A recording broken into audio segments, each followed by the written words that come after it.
नमस्कार दोस्तों, मैं सरोज पांडे। नवरात्रि का आज पांचवा संकल्प है हमारा, संपन्न भारत। भारत को संपन्न बनाएंगे। आज नवरात्रि का पांचवा दिन है, माता स्कंद माता का दिन है और आज हमारा पांचवा संकल्प है संपन्न भारत। भारत को संपन्न कैसे बनाएंगे? कैसे बनाएंगे? इसे अमीर, धन से भरपूर। लेकिन फिर भी मैं कहना चाहता हूँ, अमीर बनने का सीधा शिक्षा से संबंध नहीं है। मैं ऐसे हजारों लोग को जानता हूँ जो बहुत शिक्षित तो नहीं है लेकिन बहुत अमीर है। लेकिन पहले मैं आपको याद दिला दूं कि मैंने ये जो 4 संकल्प पहले लिए थे और आज जो पांचवा संकल्प है कि भारत को संपन्न कैसे बनाएंगे। पहला दिन हमने कहा था बेटियों का सम्मान, पहला संकल्प। दूसरा संकल्प था हमारा बच्चों को शिक्षा और संस्कार देंगे। तीसरा संकल्प था सद्बुद्धि जगाएंगे और चौथा संकल्प था नशा मुक्त भारत। और आज पांचवा संकल्प है संपन्न भारत। भारत को संपन्न फिर से कैसे बनाएंगे? आज भारत संपन्न है, ज़रूर है, लेकिन कहीं ना कहीं आप भी जानते हैं कि भारत पर कुछ लोन्स भी हैं। खैर, वो भी दिन था इस भारत पर जब भारत पर किसी अमेरिका या इंग्लैंड जैसे किसी देश का कोई कर्ज नहीं था। भारत ने वो दिन भी देखे जब भारत सोने की चिड़िया था। अगर पुराने समय की बात करें तो भारत में इतना धन था कि इसे लूटने के लिए बाहर से मुसलमान आए, फिरंगी आए, हूण आए, न जाने कितने जाति के लोग आए बाहर से भारत को लूटने के लिए। इसका मतलब भारत संपन्न था।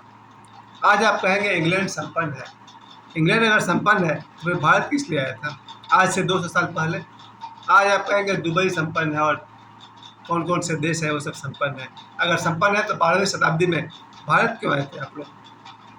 ऐसे ऐसे लोग जो भारत आए थे, इसका मतलब कि भारत कभी न कभी संपन्न था और सिर्फ भारत ही संपन्न था। दुनिया में 235 देश हैं, लेकिन केवल भारत एक ऐसा देश था जिसको लूटने के लिए बाहर से मुसलमान भी आए थे, फिरंगी आए थे, हूण आए थे और न जाने कितने सारे लोग आए थे।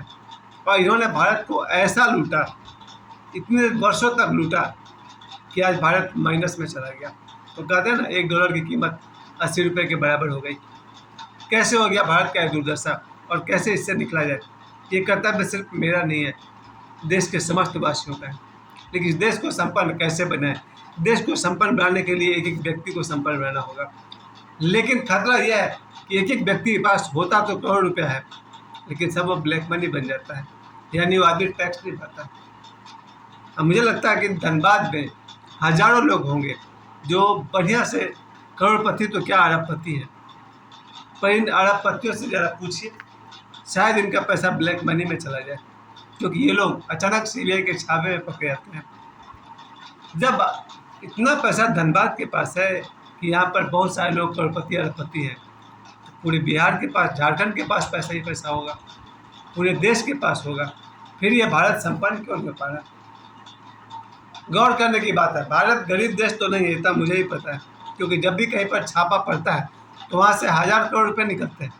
और भारत की आबादी कितनी? 140 करोड़। पूरे देश की आबादी 140 करोड़ और एक एक आदमी के पास जब छापा पड़ता है तो वहाँ से निकलते हैं 1000 करोड़ की मशीन गर्म हो जाता है 8-10 बार पैसों को गिनने में। इसका मतलब भारत गरीब नहीं है, भारत संपन्न है, लेकिन तरीका गलत है। ऐसा क्या किया जाए कि भारत के सभी लोगों को 2 जून भोजन भी मिले और इतना धन हो कि भारत फिर से हमारा अमीर हो जाए, फिर से हमारा देश संपन्न भारत हो जाए, कि लोग भारत की तरफ देखें। आज भी दुनिया के बहुत सारे देश हैं जो व्यापार करने के लिए भारत की तरफ देखते हैं। आप सभी ने देखा होगा, यहाँ चाइना मोबाइल आता है, चीन का बना हुआ सामान आता है। इसका मतलब चाइना व्यापार के लिए भारत की तरफ देखता है, यानी चाइना को व्यापार के माध्यम से भारत से पैसे चाहिए। उस तरह से दूसरे देश, जापान है और भी बहुत सारे देश हमारे साथ व्यापार करना चाहते हैं। क्यों? गरीब के साथ कोई व्यापार थोड़ी करता। यहाँ का धन पाने के लिए लोग भारत के साथ व्यापार करते हैं। तो भारत को मुझे लगता है सबसे पहले फिर से संपन्न बनाने के लिए, जैसे इसके पास इतना सोना हुआ करता था, आपने सुना भी होगा पुराने समय की बात कि हैदराबाद के निजाम के पास अकूत संपत्ति थी। और वैसा बहुत सारा भारत में रहने कितने महल हैं, कितने राजमहल हैं, जिसके पास धन दौलत सोने चांदी की कमी नहीं है। मेरे हिसाब से भारत की कुल संपत्ति के हिसाब से भारत संपन्न है। बस ज़रूरत इस बात की है कि भारत का हर एक आदमी धन के महत्व को समझे। और मैंने पहले भी कहा था कि भारत का अमीरी का शिक्षा से सीधा संबंध नहीं है। बचपन से मैं देखता आ रहा हूँ, जिनको यही नहीं पता है कि प्रेमचंद के लिखे हुए बुक मानसरोवर कितने पार्ट में है, उनके पास करोड़ों की संपत्ति है। बिल्कुल पढ़े लिखे नहीं है, वैसे लोगों के पास करोड़ों की संपत्ति है, जबकि घर चलता है 5,000 10,000 रुपये में घर चल जाता है। इसका मतलब कि सीधा संबंध शिक्षा से नहीं है। और वैसे भी बहुत बचपन से सुनते आ रहा हूँ कि जितने भी बहुत सारे अमीर लोग होते हैं जो शिक्षा के मामले में बहुत पीछे हैं और धन के मामले में बहुत आगे हैं। इसका मतलब मैं तो कभी नहीं कहूँगा कि शिक्षा का सीधा संबंध संपन्नता से है। बिना शिक्षित आदमी भी किसी धनबाद जिला में या पूरे भारत में घूमने का मौका मिला है। मैं बहुत सारे आदमी को जानता हूँ जो वेल एजुकेटेड तो नहीं है, पर भाई अरबों की संपत्ति उनके पास है। इसका मतलब कि अमीर बनने के लिए शिक्षा का सीधा संबंध नहीं है, किसी और चीज़ का संबंध है। एक ऐसा ब्रेन आदमी के पास होना चाहिए, एक ऐसा दिमाग होना चाहिए जो सिर्फ पैसे के बारे में ही सोचता हो। ये मेरा अपना निष्कर्ष है। मैंने बचपन से देखा जिन लोगों ने भी रात दिन सिर्फ पैसा ही के बारे में सोचा, पैसा कैसे आए, पैसा कैसे आए, उनके पास पैसा हुआ। अगर उसके बजाय कोई आदमी ये सोचे कि मैं बहुत बड़ा बॉलीवुड एक्टर कैसे बनूंगा, हो सकता है वह संपन्न आदमी नहीं बन सकता, क्योंकि वो रात दिन ये सोचता है कि मुझे बॉलीवुड में एक्टर कैसे बनना है। शायद एक दिन बॉलीवुड के एक्टर बन जाए या ना बन पाए, अमीर तो नहीं बन सकता है। अमीर वही बनता है जो रात दिन ये सोचता है कि कहाँ से पैसे आ जाएगा, शेयर मार्केट में पैसे लगाने से आ जाएगा, या घर खरीद कर बेचने से आ जाएगा, या फिर व्यापार करने से आ जाएगा, दुकान खोलने से आ जाएगा। क्या करने से पैसा आएगा? जिसकी सोच में पैसा आ गया वो अमीर बन सकता है। पर मैं फिर भी एक बात जरूर कहूँगा, इससे देश को संपन्नता तो उतना ज़्यादा नहीं आने वाली है, क्योंकि लोग कमाते हैं अपने लिए, देश के लिए नहीं। जिस दिन हमारे देश में ऐसे लोग होंगे जो इस देश के लिए जीते हैं और देश के लिए मरते हैं, उस दिन हमारा देश संपन्न होगा। भारत में ऐसे बहुत सारे नेता हैं या बहुत सारे ऐसे लोग हैं जो अपने लिए जीते ही नहीं, इस देश के लिए जीते हैं। उनके कारण ये देश फिर से संपन्न होगा। जैसा कि मैं पिछले अपने हर वीडियो में बता रहा था, इस देश में बहुत सारे लोग हैं जो अपने लिए नहीं जीते हैं, देश के लिए जीते हैं। वे करेंगे इस देश को संपन्न। हालांकि योगदान देश के सभी नागरिकों का होगा। तो पहली राय तो मैं यही देना चाहूँगा, अपने बच्चों को शिक्षित बनाइए, क्योंकि एजुकेटेड आदमी ही अपना भला सोचता है और देश का भला सोचता है। जो शिक्षित नहीं है वो सिर्फ अपना भला सोचता है। देश के लिए तो विदाउट टिकट ट्रेन में चल जाएगा वो। ऐसे मैं बहुत सारे लोग को जानता हूँ जिनके पास 1,000 रुपये हैं पर ट्रेन में विदाउट टिकट चले जाते हैं, क्योंकि उन्हें अपनी चिंता है, देश की चिंता नहीं है। उनका 10 रुपये बच जाए ये उनका टारगेट है, देश को पैसा नहीं मिले चलेगा। तो ऐसे बहुत सारे लोग हैं जो शिक्षित तो नहीं है पर धन वाले हो गए हैं। वैसे लोग सरकार के लिए, देश के लिए कुछ नहीं करना चाहते हैं, अपने लिए करते हैं। कभी सीबीआई का रेट बढ़ गया तो भैया बात कुछ और है।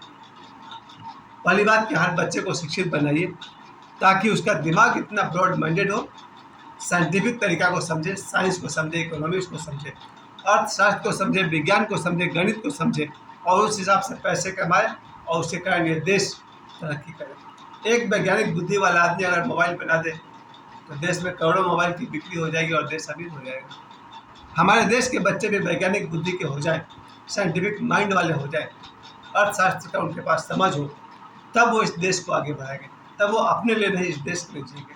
तो मेरी पहली राय कि बच्चों को सुशिक्षित बनाइए, क्योंकि सिर्फ पैसा कमाना कोई बहुत बड़ी बात नहीं है। पैसे कमाना, पैसा बहुत ही नश्वर चीज़ होता है, ये मैं अभी भी कहता हूँ। पैसे वाले आदमी सड़क पर 2 सेकंड में ऊपर चले जाते हैं, मैं हमेशा कहता हूँ, क्योंकि कई बार लोग पैसा कमाने के लिए गलत रास्ते अपनाते हैं, चोरी बेईमानी या कुछ और तरह के गलत काम करते हैं और पैसे कमा लेते हैं।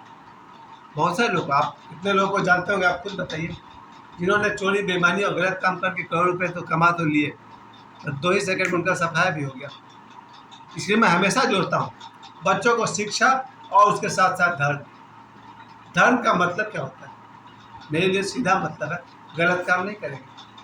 अगर कोई बच्चा गलत काम नहीं करता, गलत काम क्या होता है कौन नहीं जानता है, ये भी कोई कहने और समझाने की बात है। अगर कोई बच्चा गलत काम नहीं करता है उसको जीवन में कभी कोई प्रॉब्लम आता ही नहीं है। यही धर्म का मेरी परिभाषा है। जब हम धर्म के मार्ग पर चलते हैं हमारे जीवन में रोग, एक्सीडेंट, बीमारी, मर्डर, हत्या, अपहरण कुछ नहीं होता है। ये सब होता है धर्म के अभाव में। इसलिए मैं हमेशा कहता हूँ जीवन में शिक्षा हो, संस्कार हो और धर्म हो। धर्म बहुत लंबी चौड़ी बात है। फिर भी कम से कम मैं इतना जरूर कहता हूँ, आप जिस परिवार में भी जन्मे, जीवन का 1 घंटा 2 घंटा अगर आप अपने धर्म को दे सकें, आपके जीवन में कभी दुर्घटना नहीं होगा और आप खूब खूब प्रगति करेंगे और आपके साथ साथ में देश भी प्रगति करेगा। तो आज नवरात्रि के इस 5वें दिन के अवसर पर मेरा संकल्प, संपन्न भारत, भारत संपन्न होगा शिक्षा से और संस्कार से और धर्म से। समय देने के लिए आप सभी को बहुत बहुत धन्यवाद। प्रणाम।